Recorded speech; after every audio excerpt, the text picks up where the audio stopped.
रत्ती के लिए आ रहे तो रास्ते में भी गाड़ी गर्म हुई है तो हम रुके हैं। ये देखें हमारे साथ झुके हैं, ये गाड़ी में पानी पा रहा है। ये देखें आप भी बहुत ज़बरदस्त जगह है। तो अभी यहाँ से आके तकरीबन रत्ती के लिए बेस कैंप तक 1 घंटा लगेगा। आपने खूबसूरती देखनी है, महत्वपूर्ण देखनी है, उसके बाद ये देखते हैं आगे कितनी खूबसूरत जगह है। अभी हम आगे जा रहे हैं। ये देखें आप के साथ नीचे दरिया है, ऊपर ग्लेशियर है। लेकिन अभी हम यहीं पे जा रहे हैं। मेरे साथ वादियाँ देखें आप, खूबसूरती देखें। उसने तो आज मौसम माशाल्लाह बहुत खूबसूरत है और हम जा रहे हैं शाम को। तकीर साहब कुछ कहें, बोले आप, मज़ा आ रहा है आपको? क्यों नाज़म? ये कि हम रत्ती के लेक पे जा रहे हैं, हम सब दोस्त हैं।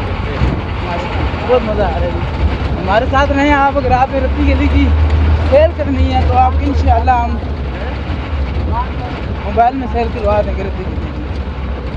वीडियो में देख के आप लोगों को जल्दी हो रही होगी जो भी देख रहे हैं।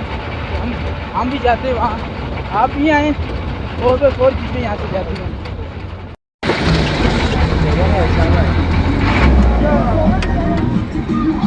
ले लूँ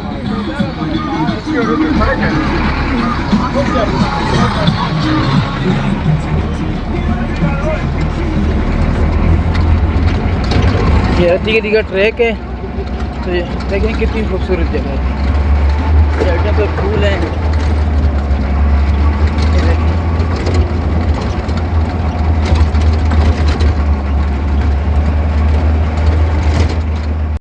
ये जी रास्ते में आप बहुत ही खूबसूरत एक क्रॉसिंग आई है। यहाँ से देखें एक ग्लेशियर के साथ एक नाला ऊपर से आ रहा है। ये हमारे सामने आगे एक गाड़ी रुकी हुई है। ये देखें क्या खूबसूरत दिलकश जगह है।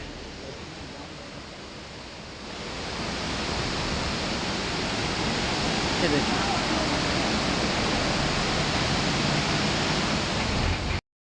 देखें ये जगह देखें ग्लेशियर। अभी हम रत्ती गली बेस कैंप पे जा रहे थे। कितनी खूबसूरत जगह है आप देखें, वाह कमाल। देखें जी आप यहाँ पे रास्ते में ग्लेशियर है, बहुत बड़ा ग्लेशियर है रत्ती गली। बेस कैंप के तकरीबन यहाँ से आगे 1 किलोमीटर है।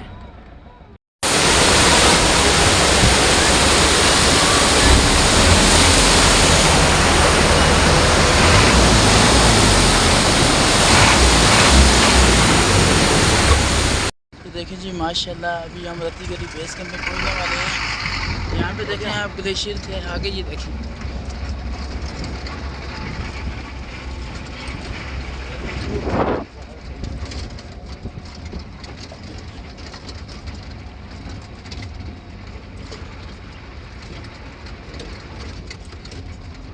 अभी हम जी रत्ती गली बेस कैंप पे पहुँचे हैं।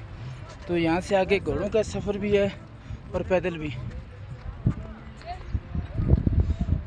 मैं और मेरे साथ मेरे कज़न है, हम तो यहाँ पैदल जा रहे हैं। और मेरे 2 दोस्त जो के साथ आए थे, साथी वो इस्लामाबाद से आए थे, वो चल नहीं सकते थे तो उनको हमने भी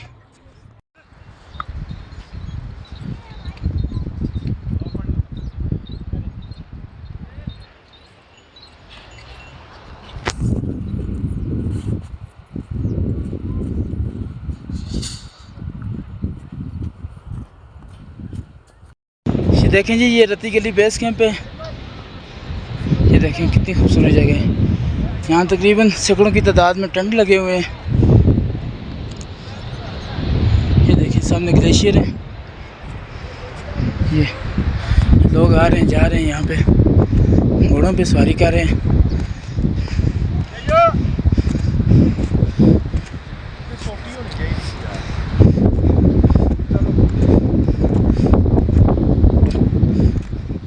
यहाँ देखें जी काफ़ी टूरिस्ट आ रहे हैं अभी रत्ती गली से, घोड़ों पे सवारी करके आ रहे हैं।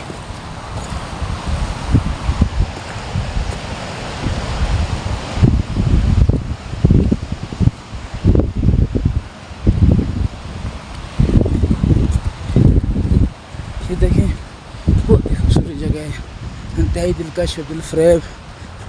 जन्नत देखनी हो इन वादियों में आप आ जाएं। ये देखिए जन्नत से कम नहीं ये नज़ारा। जी नाजरीन, इंतज़ार की घड़ियाँ ख़त्म होने वाली हैं। अभी आपको एक बहुत ही खूबसूरत झलक नज़र आएगी। ये देखें आप रत्ती गली झील की। 2 दिन के बाद हमारा मंजिल मकाम पे पहुंचने वाले हैं। हमारा जो सफ़र है वो अख्ताम पजीर हुआ। सामने खूबसूरत दिलकश रत्ती गली झील, ये देखें माशाअल्लाह सुभान अल्लाह।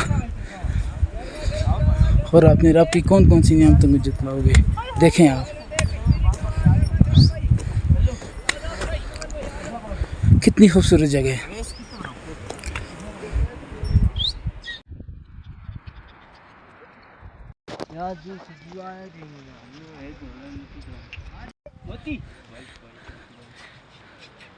भाई जो घोड़ा आनो को था।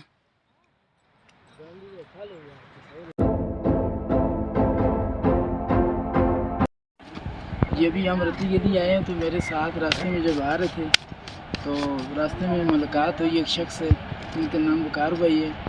तो तकरीबन हर बंदा यहाँ पे जो आ रहा है वो घोड़े पे सफ़र करके आ रहा है, लेकिन इतनी मुश्किलात के बावजूद मेरे साथ वकार भाई बैठे हैं जो रत्ती गली बेस कैंप से आगे बिल्कुल पैदल सफ़र करके आए हैं।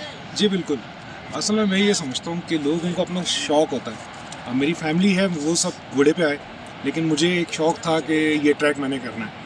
तो अपना बॉडी के स्ट्रक्चर को देखते हुए इसको ज़रा सेट करने के लिए हमने हिम्मत की कि आज करते हैं ये ट्रैक। सबने जो ट्रैक 15 मिनट में किया, हमें 1.25 घंटा लगा, लेकिन कर लिया फिर आखिर। लेकिन वकार भाई इसमें एक टेक्निकल मुझे लग रहा है आपने किसी के साथ कोई बेट लगाई हो कि नहीं, मैं ऐसा नहीं जाऊंगा, है। ऐसा कुछ है? नहीं, कि ऐसा किसी ने नहीं। प्रेशर डाला हो फैमिली में कि आपने जाने हैं जी आप, नहीं, इस तरह ऐसा कोई नहीं है। मामला तो नहीं थे? ऐसा नहीं है। मैं इससे पहले जो है वो रामा लेक पे भी ऐसे ही ट्रैक करके जा चुका हूँ, अरन केल जाने के लिए भी ट्रैकिंग की। अच्छा वकार भाई, दूसरा आपसे पूछना था कि ऐसे लोग जिन्हें के जो पहाड़ी इलाकों में सफ़र करते हैं, तो सफ़र करने से पहले उनमें सबसे बड़ा जो मसला ये होता है कि वो कहते हैं कि वहाँ जाएंगे, वहाँ के लोग कैसे हैं, वहाँ होटल रहने की जगह, वहाँ यानी कि रास्ते में मुश्किलात, कोई दरिया, इस तरह के यानी कि मौसमी मसाइल। तो आप यहाँ आए, आपका कैसा तजर्बा रहा है? अच्छा, मेरा कश्मीर के हवाले से हमेशा ही अच्छा एक्सपीरियंस है। ये 4थी दफ़ा है कि मैं फ़ैमिली के साथ कश्मीर का ही मैंने विज़िट किया। इसके अलावा सवात, दीर और तिमरगरा, स्कर्दू, चित्राल, ये तमाम जगहें मैं विज़िट कर चुका हूँ। लेकिन कश्मीर मुझे इनमें सबसे ज़्यादा पसंद है। ग्रीन पैच है, लोग यहाँ के बहुत अच्छे हैं। यहाँ पर अभी तक उस तरह की चीज़ें नहीं है कि बहुत ज़्यादा लोग पैसे की डिमांड करें। लोगों में इंसानियत यहाँ पर अभी भी ज़िंदा है, और आपको यहाँ पर नेचुरल माहौल देखने को मिल जाता है।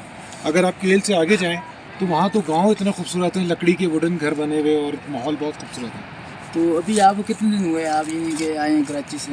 अभी मुझे आज 3रा दिन है यहाँ पर। तो आपने कराची से आते हुए कहाँ कहाँ पे स्टे किए? कराची से आते हुए मैंने इस्लामाबाद स्टे किया जी। इस्लामाबाद से हम डायरेक्ट फिर यहाँ पर अपर नीलम आ गए। अपर नीलम आप आके रहे? जी। तो अपर नीलम यानी कि इतना महंगा तो नहीं है रहने के लिए, अगर फैमिलीज आके रह रही हों तो? नहीं, मुनासिब है। बताएं। अगर थोड़ा सा किराए के हवाले से चीज़ों को देखा जाए तो सीज़न के हवाले से चीज़ों का इम्पैक्ट पड़ता है। इस वक्त अमूमी तौर पे एक तो बड़ी अच्छी बात ये है कि आज़ाद कश्मीर टूरिज़्म ने एक लिस्ट जो है वो निकाली हुई है, उससे अबव ये नहीं ले सकते। तो अमूमी तौर पे यहाँ पर सीज़न में भी आपको 4-4.5 हज़ार रुपये का कमरा मिल जाता है, और अगर सीज़न ना हो तो फिर ये चीज़ें और इकनॉमिकल भी होती हैं। बाकी खाने पीने में चीज़ें आपको वो फैसिलिटीज़, वैसे कराची के लोगों को तो वो जायके यहाँ नहीं मिलेंगे। हाँ, लेकिन ये फिर बात भी बिल्कुल आप सही है, खाने पीने लेकिन में कोई मुश्किलात? इसके लिए भी कुछ हल ये है कि मैं तो कुछ टिन पैक लेकर आया हूँ। क्या बात है जी। तो उस चीज़ की भी अमूमी तौर पर हमें परेशानी फिर अब नहीं रहती कि जब जहाँ खाने का कुछ डाउट हो वहाँ अपना डब्बा निकाला और फ़ौरन ईजी गर्म किया और रोटियाँ ली और दैन छोड़। तो आगे आपका क्या प्रोग्राम है, कहाँ जाना है आपने? आगे मैंने अभी अरन केल जाना है, और फिर उसके बाद जो है वापसी में मैं टाउबत, मंजूसा और ये कौन सा है अपना यार, बबून, गंगा चोटी। गंगा चोटी। तो बबून आप गए इससे पहले नीलम वैली में? हाँ, बबून में जा चुका हूँ। अच्छी जगह है वो? अच्छी जगह है फैमिली के लिए, क्योंकि आज ये वाला जीप ट्रैक कर लिया तो इनके लिए मुश्किल होगा, तो इस वजह से मैं इस दफ़ा बबून को ड्रॉप कर रहा हूँ। चलिए जी, बहुत मेहरबानी, शुक्रिया ओके, आपके टाइम का। अल्लाह हाफ़िज़। Thank you. एंजॉय करें आप जी। हमारे साथ एक भाई हैं जी, आपका नाम क्या है? चौधरी इस्लामुद्दीन। इस्लामुद्दीन भाई हमारे साथ हैं, जो बड़ी प्यार मोहब्बत से लगन से इतने दूर से चाय बना के लाते हैं। यहाँ पे जो टेम्परेचर है वो तकरीबन माइनस में भी शायद रात को जाता हो, अभी तकरीबन 3 या 4 सेंटीग्रेड होगा अंदाज़न के मुताबिक। तो ये इतनी मेहनत के साथ यहाँ पे लेके आए हैं चाय और साथ अंडे। तो इनसे पूछते हैं जी, बताएं आप रोज़ाना आप यहाँ आते हैं सुबह सुबह? जी अल्हम्दुलिल्लाह हम डेली इधर काम करते हैं, तो 1-2 थर्मोस चाय के बेच लेते हैं, 1-2 हज़ार रुपये की दिहाड़ी हम इंशाल्लाह निकाल लेते हैं। ये बड़ी बात है जी, इस इतनी दूर जगह पे, यानी कि यहाँ पे कुदरती वसाइल तो बहुत ज़्यादा हैं, लेकिन इसके बावजूद यहाँ पे बड़ी बात है कि 2000 के दिहाड़ लगाते हैं। यहाँ के लोग बहुत मेहनती हैं, यहाँ पे तकरीबन आधा घंटा बल्कि 2 घंटे चल के आते हैं और साथ उठा के लाते हैं और यहाँ पे ये चाय और अंडा देते हैं। तो बताएं यहाँ पे आप इतना ये पुरफज़ा इतनी यानी कि हाइट पे ला के कितने रुपये अंडा देते हैं, चाय क्या देते हैं, बताएं जी।